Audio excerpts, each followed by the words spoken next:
and we're here for another episode of the MSP Initiative. Today we have Corey, and if you haven't watched, your various news channels or your late night television and seen the PC Matic commercials, I have. This is who we have on today, Corey from PC Matic. Corey, why don't you introduce yourself to the audience? Yeah, thanks, George. I appreciate you having us. My name is Corey Munson. I'm Vice President of Sales at PC Matic. Been with the company for 15 years now. Company itself has been around for 20 years.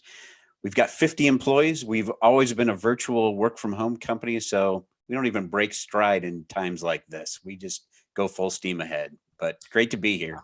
I didn't even realize you guys were around for that long. I mean, I feel like PC Matic, not to get, too deep here, but I feel like PC Matic was more residential, like consumer based for a minute and then kind of pivoted to commercial, or do I have that math wrong?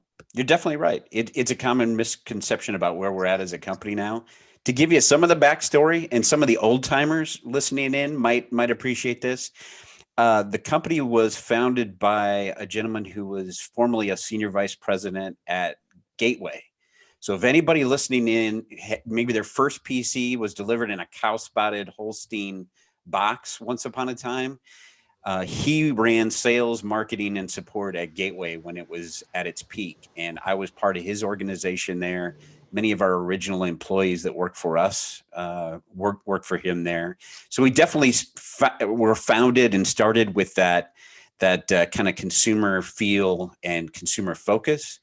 But it's been maybe the last 5 or 6 years we shifted into the channel, launched a B2B product, and we do all of that business direct. So we do a ton of business with our MSP and MSSP partners right now. Understand. Well, that's very interesting. Corey, where are you based physically, out of curiosity? I'm actually in Iowa. So we've got a nucleus of employees that were tied to Gateway, which was a big Midwestern company. They're still in the Midwest, but we've got folks scattered all across the country. Big pocket of people down in Myrtle Beach. That's where our CEO is. So we've got a lot of developers and some support people that are down there around him. Wow. Yeah. I mean, Iowa, lots of corn these days. No, I'm just kidding. Lots of corn. It's getting tall, and even a pandemic can't stop the corn from growing around here. So things are good. 100%. So, let's today's topic, right? I mean, we've been, really, since March, twice a week, we've pulled different people in from the various parts of the channel community here. And, obviously work from home has been, pretty reoccurring theme. One may even say, talked about so much, there's nothing left to talk about. I'm not sure. There's, obviously a lot of gut feelings, a lot of speculation, a lot of guessing. And so today, it sounds like we have a little bit of the opposite, right? We actually have some math. So I'm curious to hear, what you guys have put together. And I'd love to understand, how we take that information and make it useful. I appreciate that opportunity, because it's a conversation we've really been trying to facilitate and drive, because we think the end result is these are opportunities for our MSP partners out there. If we can get our hands around this and really understand how to best approach this collectively, that's vendors, that's MSP partners, I think there is an opportunity there. And what really set the stage for us trying to figure this out from a numbers standpoint was, we had a conversation with Jay McBain from Forrester last week, where Jay talked about how we really moved past this triage phase of moving everybody to home, and MSPs were on the front line of making that happen, and they've enhanced the brand itself by making it happen. But now we're in a new stage of I'm going to call it the coming to grips with the reality that maybe somewhere between 30 and 40% of those that have moved to work from home are never going to go back to the office. Wow. And where did that number really come from? Was that, I've seen it. I've seen a number that was as high as 60 to 70%. Now you start to get there and you start to wonder just how accurate that is. But in bouncing that 30% off of Jay, he seemed to agree that that's where this is probably going to be. And if that's the case, and then if we step back and look what happened in the wake of the mass migration to work from home, there's big security holes. There's big opportunity to support those folks. And the the end result is we did a survey in mid-May, sent it out, kind of blasted it out across the universe, very unscientific, right? Got about 6,500 results back, and it painted a pretty interesting picture of what now those people are faced with work from home. So we can dig into those details, but that itself, I think, is, as we unpack that, that's where we see these big MSP opportunities laying in wait. So these results that you got back, the people who, listen, I don't want to get super political, but Nope. polls are often, sometimes the data behind them are skewed, right? So the 6,500 plus people who responded to your survey, they're business people, home people, business decision makers. I'm just trying to get a kind of feel for who responded to it. Great question. Cross section of all of the above. We didn't approach it from a scientific standpoint, so we weren't looking at representative samples or anything like that. So we recognize the inherent flaw in a survey that's not scientific. But the interesting part is we've seen similar surveys from Trend was out with one, Kaspersky's been out with one, even IBM has been out with one recently that backs up exactly what we found. So there is some consistency out there to the numbers we saw, which I think, again, just really solidifies the fact that there's some need here. And I'm not sure anybody fully understands how to best address it. Okay.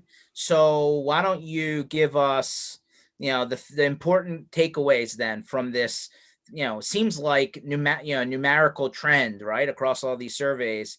I think generally speaking, the MSPs understand they're going to have to, or have already, or in the middle of getting their hands dirty with, stuff they normally would say, nope, I'm not doing it. Specifically with home networking, specifically with executives working from home, how do you secure stuff, the shared computers with the, the home, education thing happening and about to restart again in the fall. So like we've talked a lot about all of these topics. So I'm curious to see where your data falls on top of that. Yeah, let's get into the numbers. And then I definitely want to have a conversation around what you're talking about. I was just on a session prior to this where it was another one of these conversations about, yep, we realize this is an issue, but nobody is stepping forward with real answers about how to address this. Yeah, so I'd love to dive into that. I think duct tape and bubble gum so far, as much So as far, but go ahead. Let's hear it. Here are a couple of things to think about. Number one, of the 6,000 plus, 60% of those who said they were working from home are using their own personal devices. And that has, again, those other surveys I referenced, there's a real consistency to that. More than half of these people are plugging in from their own devices, which security professionals, any MSPs, MSSPs out there see that as a giant red flag. Heck, they were probably aware of it too. I've heard anecdotal stories about it was a rush to make this happen. Sure. I've heard stories about people packing up desktop computers from their office into their trunk and taking them home, and they've been plugging in without telling the MSP or IT department. Let me double down on that. Yeah, exactly.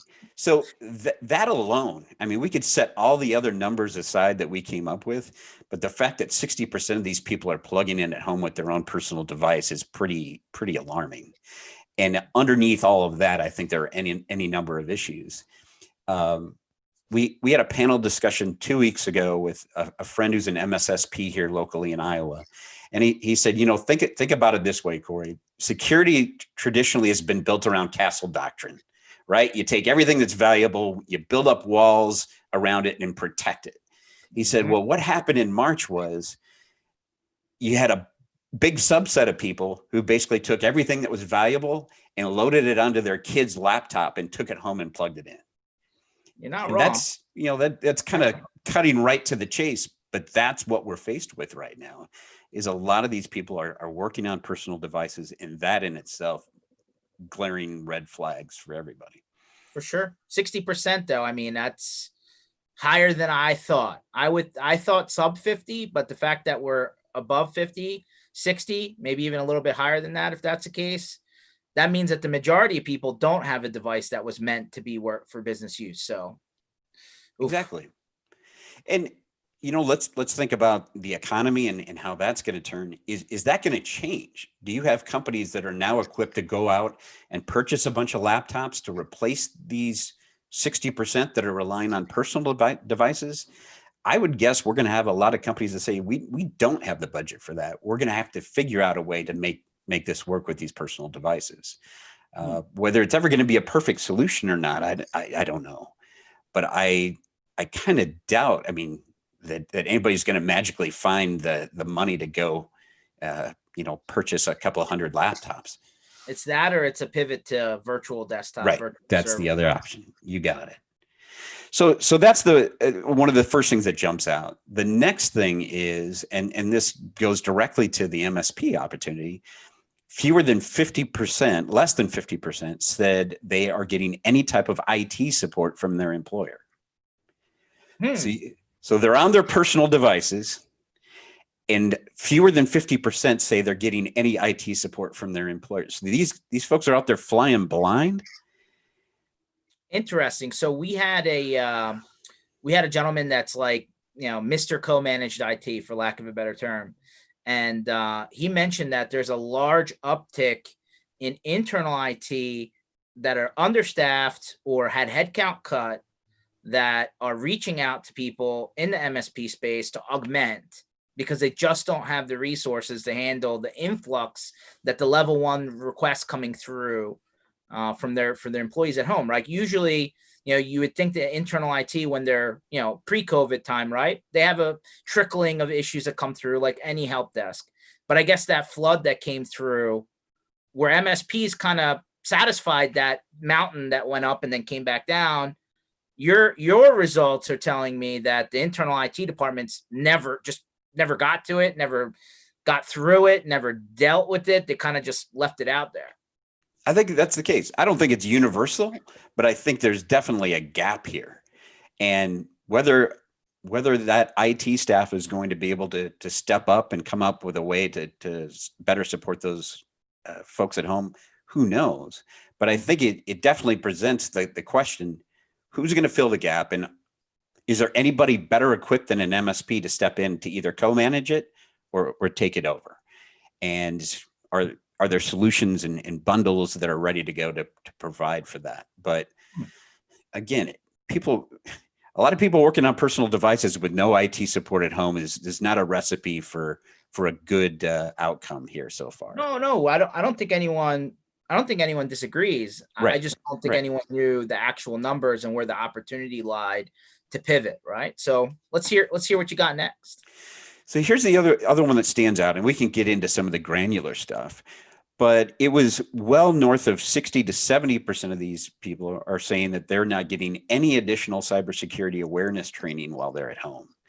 So obviously we've got a subset that are saying they get no IT support at all. Maybe it's not a surprise that they're not getting any type of training beyond, let's hope they had some when they were in the office, right? But now they're at home, they're getting even less. And we know in some cases it's not even speculation anymore that these folks are going to be targeted at home. So if they're not getting any additional training on what to be looking for from a phishing standpoint or otherwise, again, I think it creates an opportunity to fill a gap there. Yeah, cybersecurity training is a very interesting one, right? Like there's programs out there and there's, some vendors, I'm not trying to pick out on anyone, but there's several vendors in the space that help with this, kind of gap, right? That they're trying to fill into their stack. A lot of cybersecurity, also does the phishing simulation tests, right? To find out who's like, the guy that doesn't hover over his links and just, they got him. There's absolutely no question that all the security people that we've had on have said there's been a huge, whether it's state sponsored or just some dude in his basement, there's been a huge influx of targeting COVID scams, the IRS scams with the checks, and then even just Office 365, hey, it's a OneDrive link, and then all of a sudden it's actually a spoof. So it's very intriguing that it sounds like, again, nobody went back and said, oh, by the way, hey, the castle, you said back to castle doctrine, right? Oh, by the way, you're at home now. There is not enough protection. And now, by the way, we're also not giving you enough, education or reminders to not click on the bad thing, not go to the bad site, not click on the bad email link. So very interesting. generally speaking, though, there's still a huge gap with businesses even doing any of that education normally, right? Oh, Like even coming absolutely. into 2020, that seemed to have been a big hole anyway. No doubt about it. Last fall, I was out at a conference, and I won't name names or say where I was. Had a gentleman that came up after I presented and said, I just took over IT for a large corporation. We've got nearly 100,000 employees. Said one of the first things I did first week on the job was I decided to roll out a phishing simulation test to see just exactly what I was dealing with. He said he had 25,000 people click on the test. So, and again, everyone can do the math to figure out what that means for the organization of their size. But it speaks to the fact that the need for training's there. We obviously focus on endpoint security, and we believe we're a critical piece of the stack, but we're not naive enough to believe that training's not also necessary, that backup's not also necessary. And training, there's been a lot of talk about it, but the gap is still there. You're exactly right.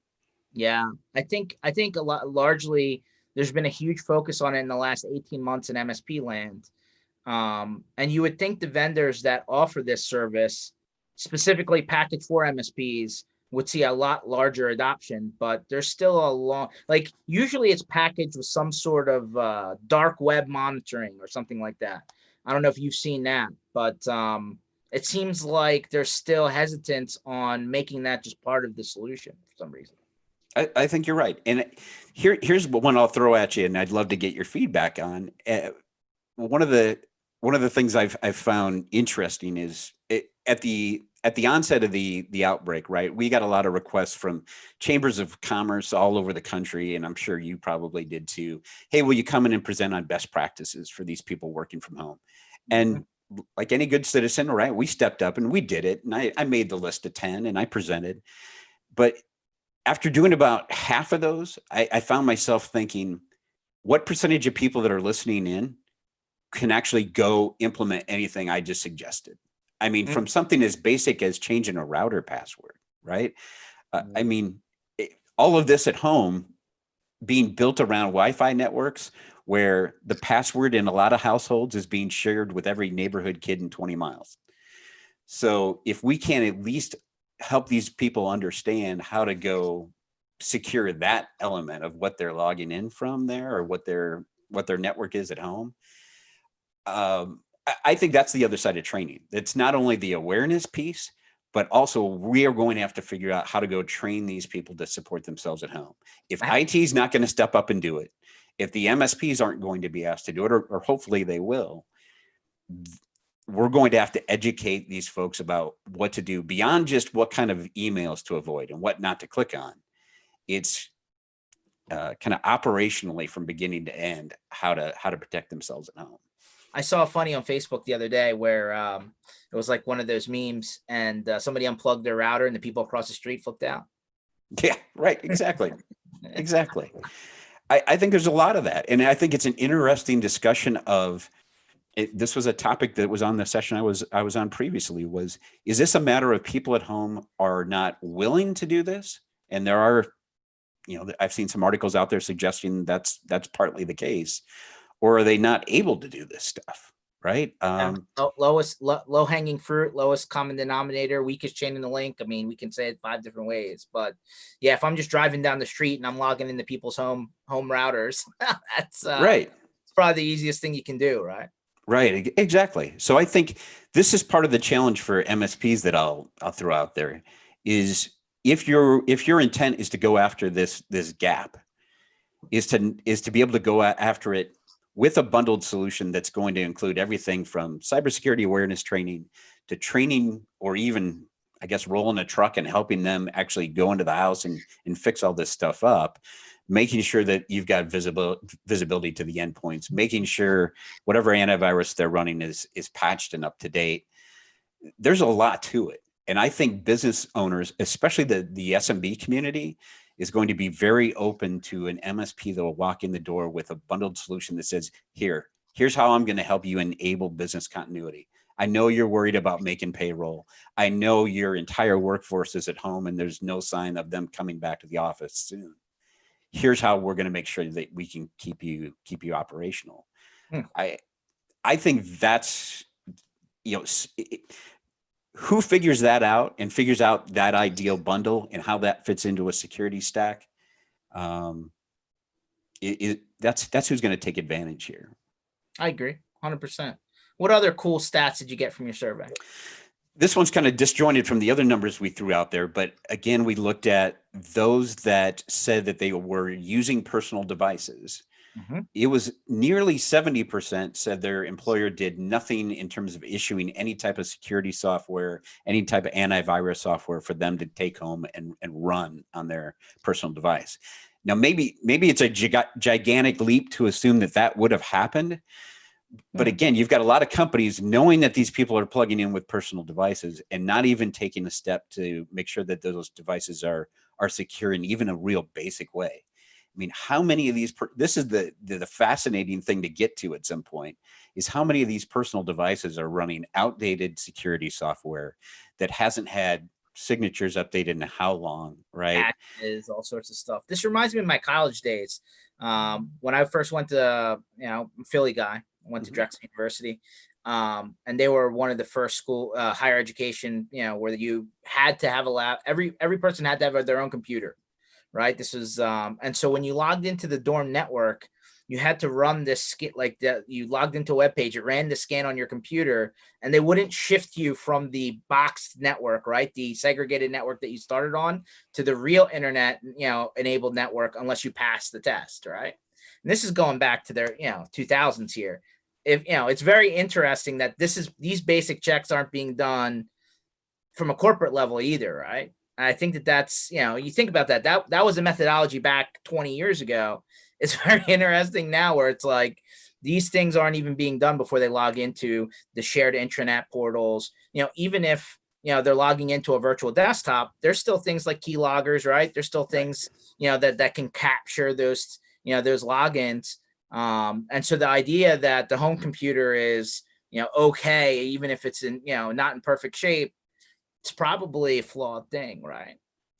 I think it's definitely the case, and I think going into trying to research this and look into it further, my assumption was maybe this is exclusive to smaller companies that just had to rush into this and just have to get it done.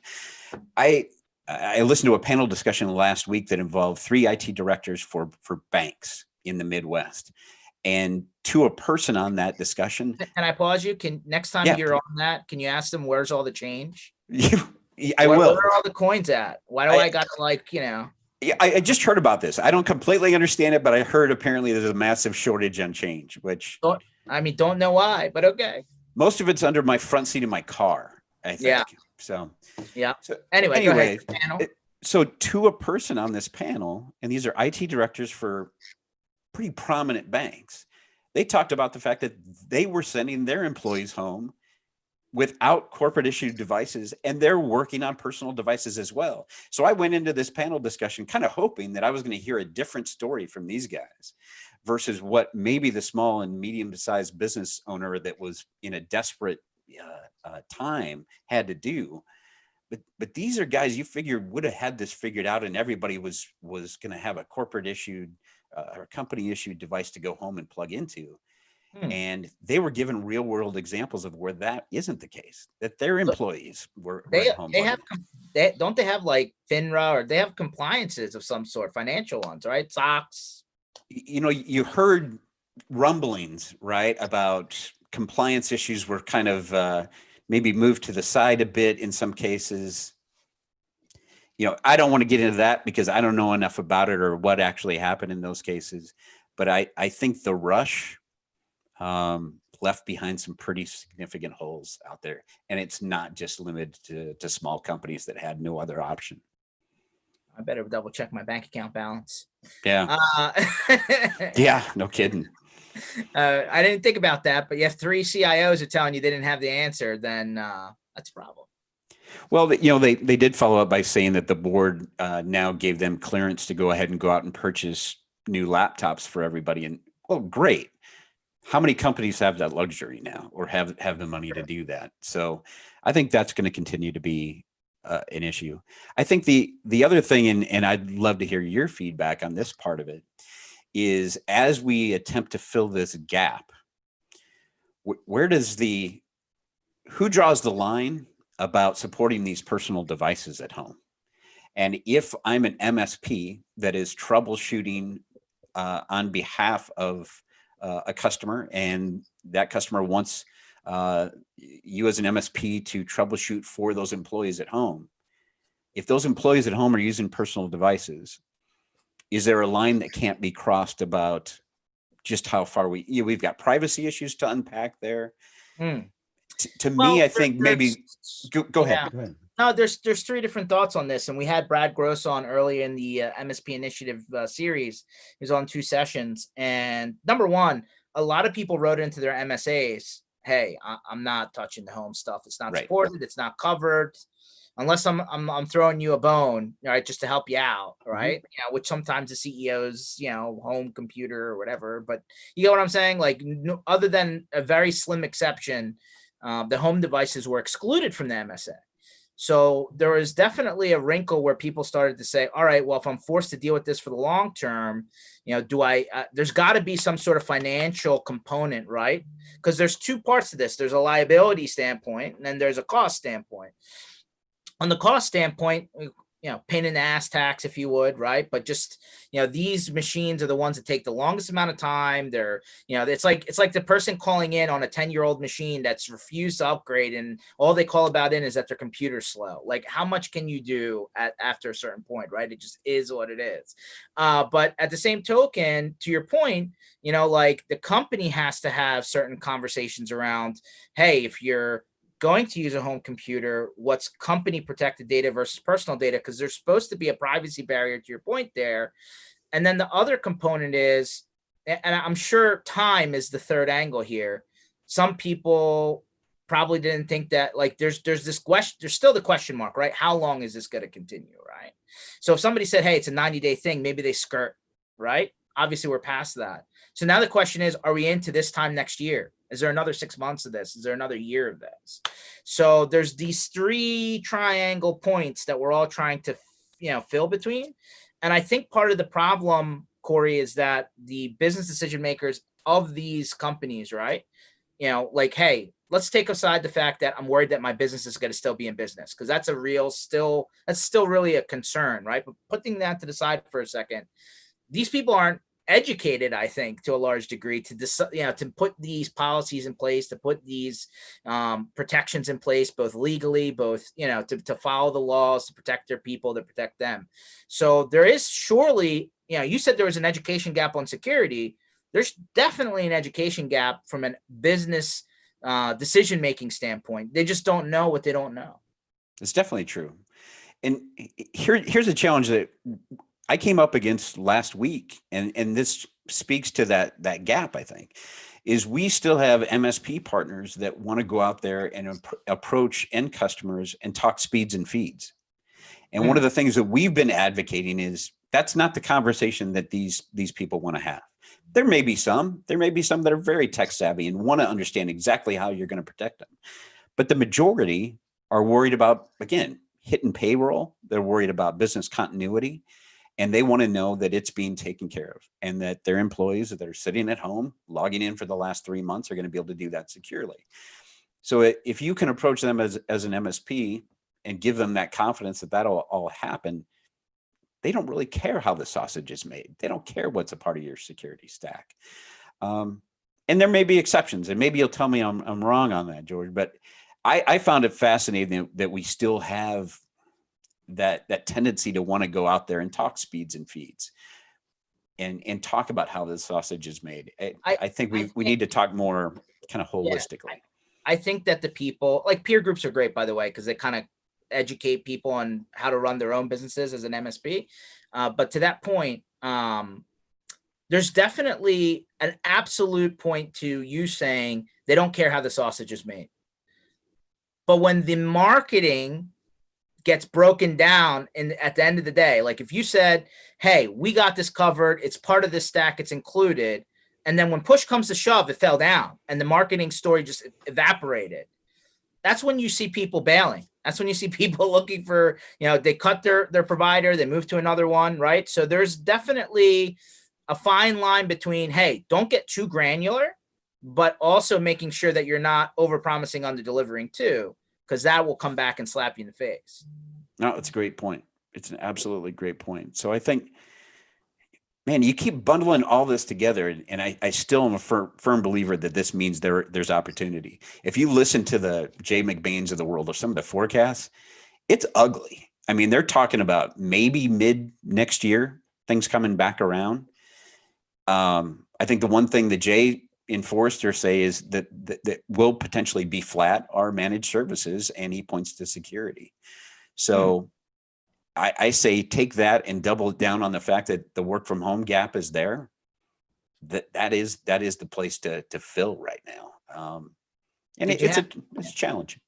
So to Jay's point, I have not talked to Jay yet, and might be interesting to try and get him on. But I did see something Jay put out there, like literally today or yesterday online, saying that it's going to be like a 17% decrease in either revenues or just straight up new business or existing business fallout. All of that combines a 17% drop from, that 2019 going into 2020, going into 2021, right? So that line's pointing down, according to Jay.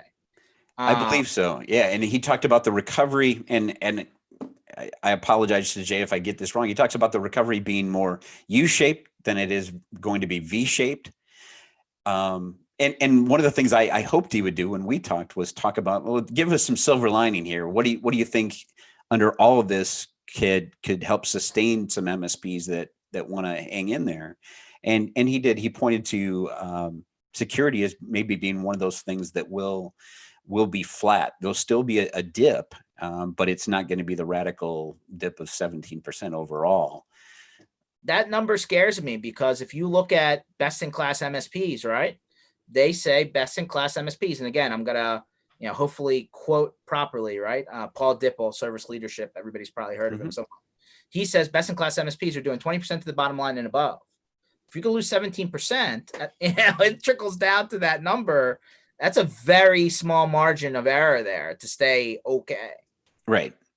Well, and I think we've had a lot of conversations with partners lately, and part of what I've heard, and this is from both existing partners and new, is that they're also taking the time to kind of tighten their own belts and figure out, are we as efficient as we can possibly be to survive this? For sure. And we've straight up had the conversation about, hey, we like your approach to security. We like what you're doing. And it seems to be an easy lift, and it's more economical. There are others out there that are great solutions, but it takes a lot of resources. It takes a lot of time. And it costs more, quite frankly. So if you can provide me, what I need, especially something that services this work from home market better, or installs on a personal device and gives me some visibility there, it seems like day by day we hear from partners that want to tighten their belts and ride this thing out, and they think there's a more efficient way to do it than what they're currently doing. So I hope that is happening, because I think it'll allow many to weather the storm that, unfortunately, we're going to lose a lot along the way. And I think we all realize that. But there's also some that are going to be smart about it too. For sure. What else did you have in your survey? Anything good?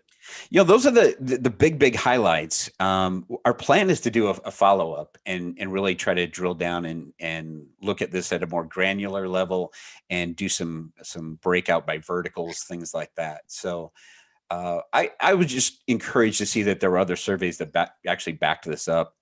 And I will be very interested to see how this evolves over time. Do we see some improvement? Do we see people getting their hands on more company issued devices, things like that? So let's pivot for a second then, since we got the main 4 or 5 things out of your 3 or 4 things out of your survey. And listen, we've talked about security a lot. I don't want to, go too far into the weeds, but there's a lot of argument right now on what's better.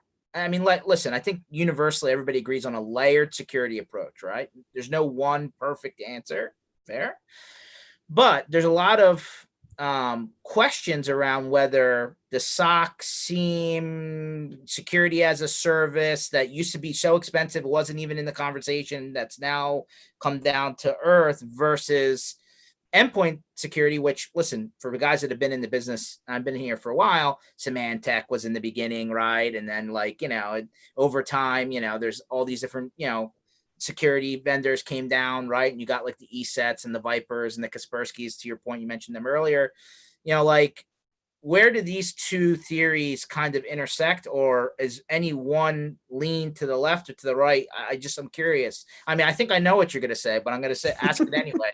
Like, where is the fine line here? Again, thinking from an opportunity perspective, and that's what we're always trying to do on behalf of our partners, right? I mean, obviously, we're heavily invested in the endpoint side of things. Mm-hmm. Is there a place for everything else at the table and part of the stack? No doubt about it. Absolutely. But I think there's also the recognition that maybe the endpoint side of things has been overlooked to some degree. And maybe some of the basic blocking and tackling that's out there has been overlooked. I mean, the foundation of our endpoint product is all based on zero trust, default deny, right? If something attempts to execute on a system that we've got an agent down on and we don't recognize it as a known good, we're going to block it from executing. If you look at NIST, if you look at the forthcoming CMMC stuff, which that's a separate conversation for MSPs should be having. I mean, all of these standards now mention this as something that should be included as part of any really solid security approach. And most people have avoided it because it seems like a giant pain, right? They don't want the obligation of having to deploy it or manage it on a go forward basis. So my sense is there are a lot of moving parts out there. There's no doubt about it. Everyone's going to say they've got the answer. My suggestion is it's still going to be a layered approach, but you're going to see more and more of a focus at the endpoint level because it has been ignored. And there is some real value there in some of the new products that are able to automate and streamline some of the approaches that were kind of dismissed in the past because they seemed like too heavy a lift. So that's where our focus is. Let me pick one thing out of what you just said. So there's definitely an ongoing conversation in many groups and around the MSP channel or IT channel, that is, around cybersecurity frameworks, right? And NIST and CMMC, but there's been a lot of, kind of leaning to CMMC. So for people who don't understand what that is, could you maybe give a layman's term of what that is? And then I want to talk to you a little bit about, like, for example, for the people who are talking about CMMC as the defining framework that we should be following regardless, they're saying forget 1, 2, they're saying 3, 4, like they're looking at the higher end as the standard because the beginning part of CMMC is just barely, like you don't even have the building blocks to call yourself an MSP kind of thing. So go ahead. Let's hear your opinion on that. And I'll confess, I'm going to give you the one layer above layman's version of this because that's where I'm at. We've got a federal division that's spending a heck of a lot of time on it right now. And we're going to be hosting a session with Katie Arrington, who is basically responsible for CMMC. Oh, when's that? And where can people watch it? Because you're going to want to go to that. We have yet to book it, but she has made a commitment that she's going to appear with us and talk about it in detail. So here's what I know about CMMC. It's Cybersecurity Maturity Model Certification. And this was more or less the standard that DoD, Department of Defense suppliers would have to meet from a cybersecurity perspective if they wanted to do business with the Department of Defense. And I believe we're at 5 layers. Is there 6 layers? I think there's 5 right now. Yeah. A lot of the talk you're hearing is if you're not already at 1 and 2, what have you been doing? To your point, right? It's the basics. 3, 4, and 5 is really where you need to be, and that's where most people are going to be aiming. Here's the opportunity, and I've used the word a lot, but this is what I'm looking for my partners. I find it interesting that CMMC is not only going to be this framework or this guide for that federal space, but we've even had conversations with organizations that are going to use CMMC as a framework to introduce cybersecurity best practice into the SMB space. And there's even an initiative around working with the Small Business Administration around trying to drive it that way.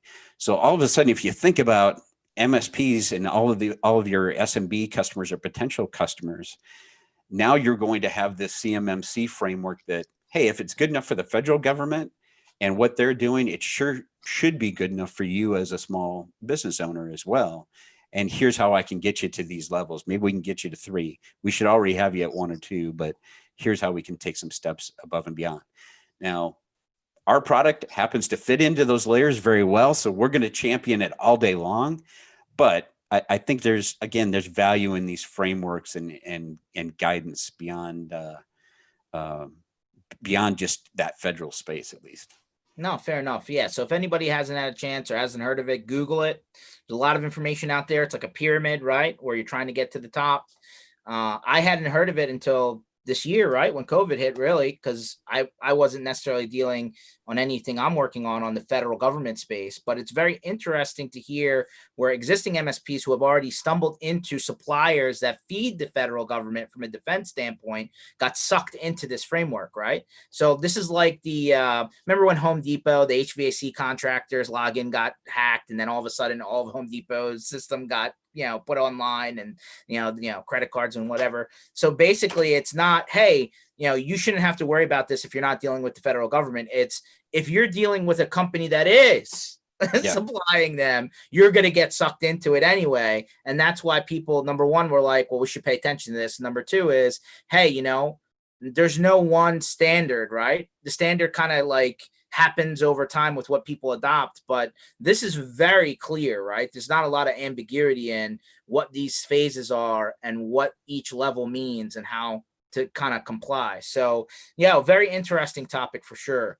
So yeah, I think, to your point about I think this requires some momentum. I think it's going to take some time, but if it keeps moving the way I feel like it's going to move, I think we'll have MSPs. You're going to hear about it from your customers. Your customers might be asking.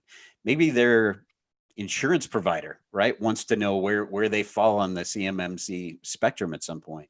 So hopefully, again, this is going to be something that the customers are leading with, and MSPs are just able to fulfill. No, very interesting. And it'd be interesting to see if it's affordable for small business to comply. But I got to think, and this has been discussed in many groups, but I'm just going to reiterate it here.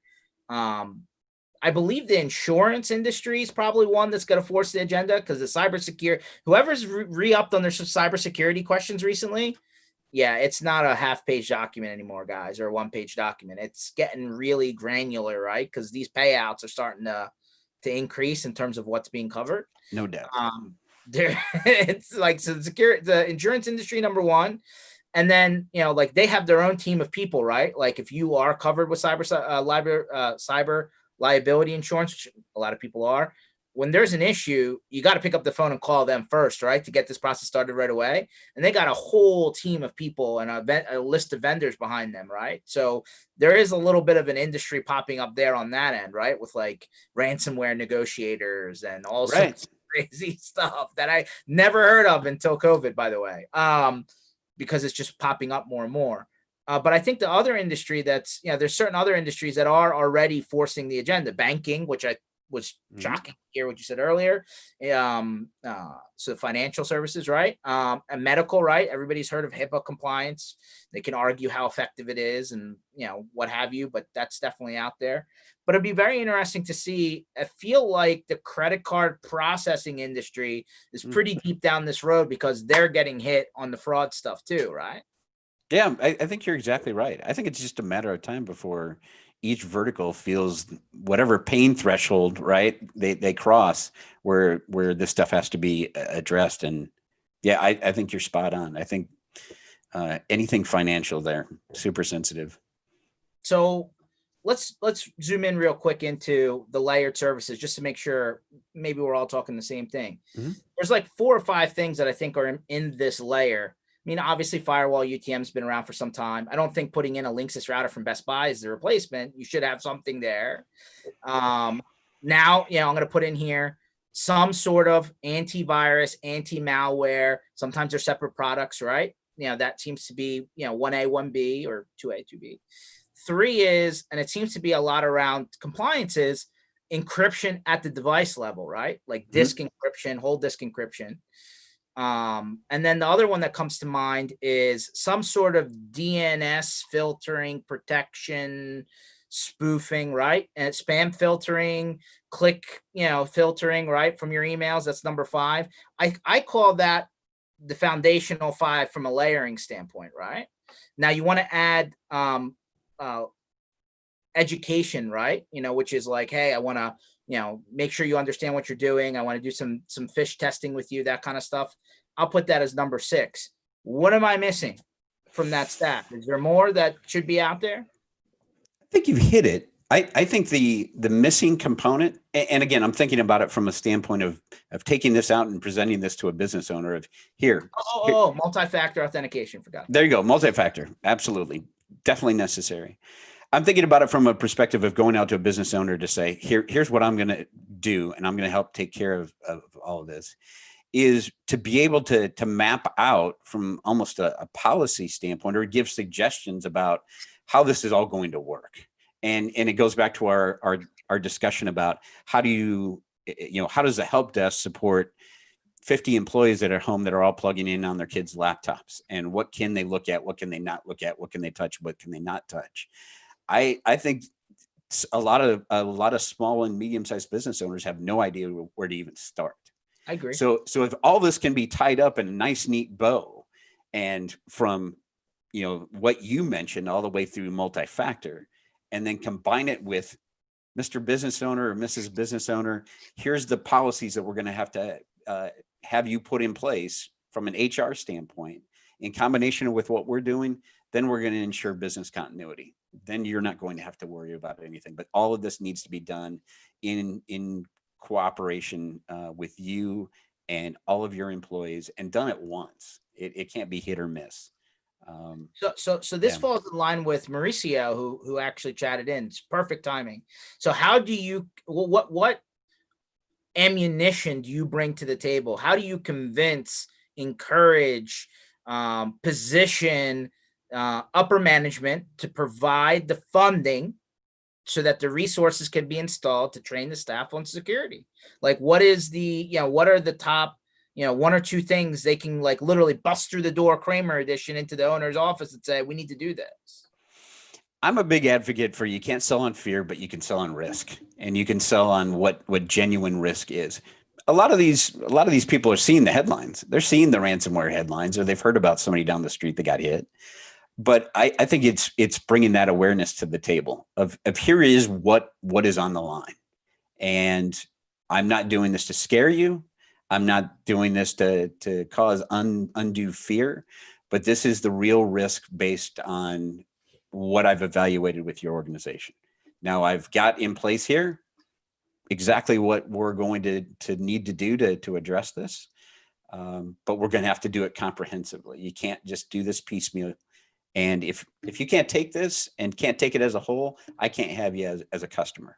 But this is the reality. There are small businesses being hit by ransomware every day that are being forced to shut down. Everybody's been using that line, but it's real and it's actually happening. And there's no sign that any of these ransomware threats are going anywhere, right? As long as there's money to be made, this stuff is going to continue. There's no doubt about it. And the attack vector is, the surface is much bigger now because of the work from home. So I think it's a matter of educating these folks as you walk in the door, and being super honest with them and trying to understand what they're trying to accomplish. I think the other thing Jay at Forrester is a big advocate for right now is getting to know what your customers' plans are going forward. Do they intend to maintain a headquarters? Are they going to shut the headquarters down and go 100% virtual? Mm-hmm. Really being able to understand that, and then customize or give them the solution that's going to enable that. I unfortunately, too many partners are out there having generic conversations without really understanding what the intent of their customer is, or what their future is, given the uncertainty right now. Let me ask another question on this topic, right? So Mauricio came and said, well, what ammunition do I have to go in and convince, ownership, management to spend money? We talked about now 7, 8 things, right? We counted them. We can go over them again if you want, right? We talked about UTM, endpoint protection, malware, DNS, multi-factor, encryption, training, staff HR policies, and I'm missing one, but there's another one in there. There's a lot of products across the space that cover all of these segments, and they're all at different price points. Some are enterprise products trying to come down. Some are other products trying to come up, whatever it is. What is the genuine ballpark price point to cover these things? Like, it's all over the map, from my opinion. Is it $20 a user? Is it $100 a user? Is it $50 a business? Is it $1,500 a business? Like, how do you qualify or quantify these items here? It's a great question. And you know what? It's probably smarter people than me that are going to answer. You know, the Gary Pikas of the world have a pretty solid formula about where you should be as you're putting this stack together, and where it needs to be from a margin perspective.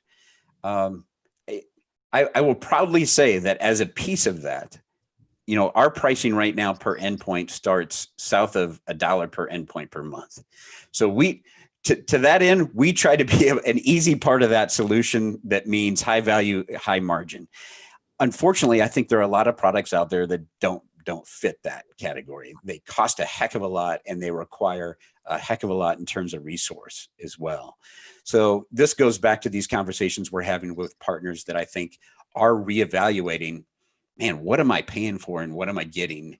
And I have 5 fewer employees now because I'm just trying to survive as a business owner as well. What is more efficient, and what can I sustain and still deliver a level of service that my customers expect? So, you know, how to arrive at that number, I would defer to really, really smart people like Gary Pika, who's the godfather of MSPs is what I was told. I don't know about the guy. I don't know if I give him that name, but okay, fine. He's from Philly too, so he can. That's okay. We're both Philly guys. There you go. I'll send him a cheesesteak if he's. But I hear you. He's been around for a while, and he obviously consults with a lot of MSPs around the world. So it just seems like that number is all over the map, and I think that's part of the challenge with MSPs trying to sell security focused solutions, because like every business has a threshold of what, like, you know, they say the general thought is every business should take 1% of their gross revenue annually should be towards technology. Doesn't sound like a lot, but that's like the starting point, right? 1%. So if you're $1 million business, do the math, take 1%. You know, that should be at the starting point for technology, not less. You know, obviously as it grows, that number grows with it. Security obviously has added probably, you know, some additional juice to that percentage, right? And you know, because now what you do is you rope in all the security services, which also fall into insurance, which also falls into, you know, cloud and backup and all that other stuff falls into it. So it'd be very interesting to see over the next, let's call it January 1, 2022, where we went from now until then and where that math changed. Because I do think a lot of people are struggling to, you know, to Mauricio's point, validate what it is. I mean, I guess it's worth going and taking every news segment that's been put out on this for the last 6, 8, 12 months and say, here it is. If you don't believe me, you know, but I think that there's a real conversation on what the threshold is where somebody will say, hey, you know what? That makes sense. Just do it, versus, you know, the argument of, I just don't find value. So I'm very, very curious to see as we move forward where that demarcation point is. I think there are a lot of unknowns. I mean, to that end, I think there are a lot of unknowns about the economy. I don't think we completely understand the impact we're gonna feel. I think the next 2 months will tell us a lot. But yeah, it will be interesting to see exactly what the market can sustain and what it does for pricing. So 100%. Corey, where do people find PCmatic, yourself, your team? How do they get involved? And also, unless you're going to send it to me and I can send it out, where do they find that soon to be posted panel with the CMMC people on the government side? Sure. So all the information about our MSP platform and our partner program is pcmatic.com/MSP. So pcmatic.com/MSP. You can email me directly. It's Corey, Corey @pcmatic.com. We're on all the social platforms. I'm a big LinkedIn guy, so it's easy to find me out there on LinkedIn. We've also got a PCmatic corporate page out there. We're on Twitter. It's at PCmatics, our handle. Anything we're going to do from an online session standpoint, promotion standpoint, it's all out there, including the CMMC session. I know we're still trying to firm up a date on it. I think it's going to be a really interesting dive with someone who's directly responsible for the program. And then I think it's up to us in the community to unpack what it means for MSPs and the channel. The framework's going to be there, and then we can build a discussion around that. So that's our intention, is to really organize the session that way. It might even break into one or two, and then we do weekly, sometimes even bi-weekly sessions where we bring in a lot of our friends in the security space. We're talking to people in the channel. We're talking to friends in the sales and marketing space as well. We continue to try to share all that with our partner community. They've asked for it year over year in every survey we do. This year, since there's no trade shows, hey, everybody's got time to actually follow through and produce the content now. So for sure, we're all just waiting for trade show. No, I'm just yeah, to come back someday. One day. Well, Corey, I appreciate you for coming on. Everyone, thanks for watching. Again, this is recorded. The session will be posted online very shortly thereafter. So if you want to go back, rewind, pick apart a couple of things we talked about, feel free to do so. We'll watch out for Corey's announcement on this soon to be upcoming session with CMMC people. I think that'll be really interesting to follow up with. And again, Tuesdays and Thursdays, 1 o'clock Eastern, join us back here. And we're continuing our series at the MSP Initiative. Thanks for watching, everyone. And thanks for coming, Corey. Thanks, George. Have a good one.